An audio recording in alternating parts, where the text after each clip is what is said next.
Can you ever trust your partner again after they've cheated? I would say this is one of the biggest reasons people have come into my office over the years. It's got something to do with a partner cheating and then wondering, of course, if they can ever trust them again.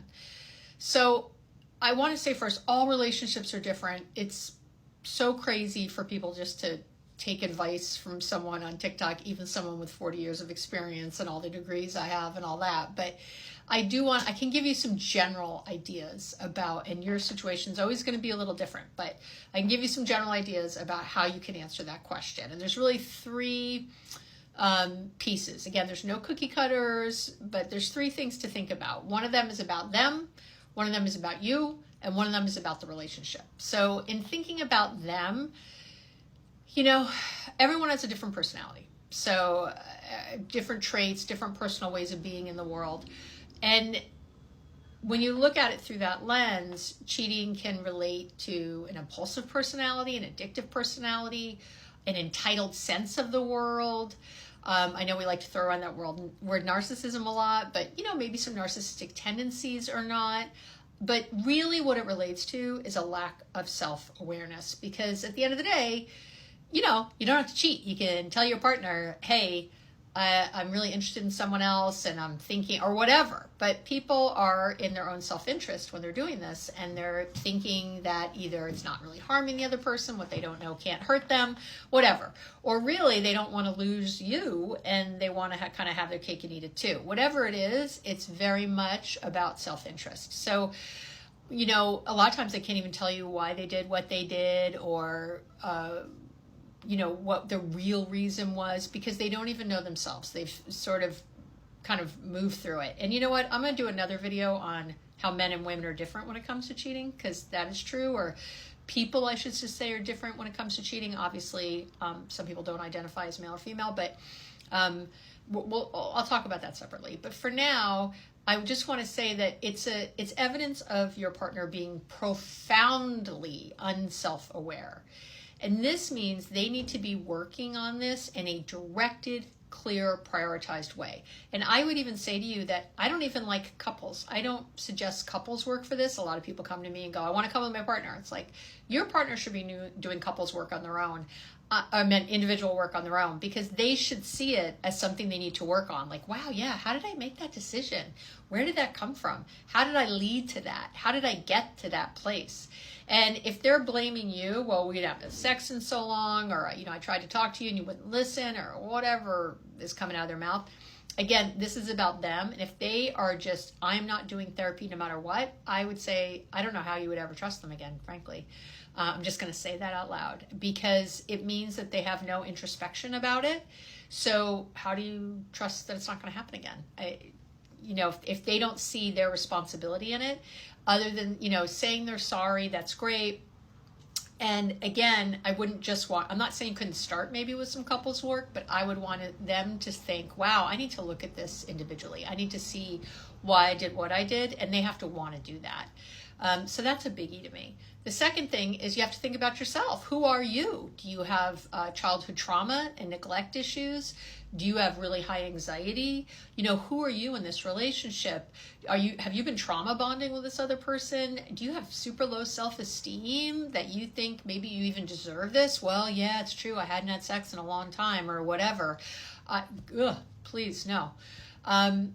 So you need to know yourself. Are you going to be able to work on this and not simply focus on them over and over? If you're going to be worried, if you're going to be worried forever, I'm never going to be able to trust them again, and you're really sure about that, then that's an issue. And I have to ask you, you need to trust your instincts here. Can you trust your instincts? We get your true gut. We get a feeling, and you feel it. When you're away from them, when you're with them, you can feel something. And if you're in anxiety and worry and all that all the time, I don't know what you're doing. Is this the relationship for you? So I would want to know that you're seeing your own therapist, that you're doing your own work to decide how you can be different and not focus on them, but instead focus on yourself through this process. And it's hard to do. That's not an easy one. So what I always say is you have to love yourself more than you love them. And that should be anyone in any relationship. And then the last piece is the relationship itself. When I say this, again, I am in no way, ever saying it is your fault if someone cheated. Okay, I want to be really clear. Don't come for me, because I never say that. What I am saying is that there's a way the relationship has been going that's led to this being a possibility. This includes, and so you might even think, no, we were doing great, everything was wonderful. They were kissing me that morning and telling me how great I was, and then in the afternoon they broke up with me or something, or said or I found out they had cheated. But there's still some breakdown in communication. There's something that has happened where you're not having certain kinds of talks, deeper talks, where you're maybe everything is too good.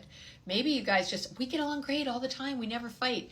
That we all have tiffs with our partners, we all have tension and places we need to work through, and that's how you build trust, by disagreeing and then working through it together. So these are important things to have happen.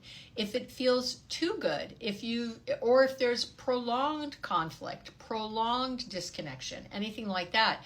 In other words, have you been leading separate lives? Maybe one of you is on the road a lot for work and you don't really see each other, or you see each other every day, but you're not really connecting in your lives. That happens a lot, especially when we have kids and things. But has there been a lot of, nagging, criticizing, judging, or other unhealthy ways that you two have been interacting kind of often? Are you not working as a team? Our problems, not we problems. Instead there's a lot of blame and judgment and, pointing fingers. And so you need to look at 3. I would call those the cheating trifecta, or the cheating constellation. You need to really think about the person, your partner. You need to think about yourself and what you can and can't do. And then you need to think about the relationship and where you think it could maybe grow from this experience, where the two of you can get even closer and build trust and build intimacy from this place. How does that work? What can't happen is that they maybe cheat with, let's say, someone from work and say, oh, I quit my job, I'm starting a new job, I'm away from them now, don't worry about it. That's not going to solve it, and it's not, and that might have even happened to you and you're still upset. So it needs to be all 3 in conjunction that you're looking at. It can't just be the one thing. That's what I'm saying. Or you just going to therapy and they're doing nothing. It needs to be somehow the relationship, them, and you. All right.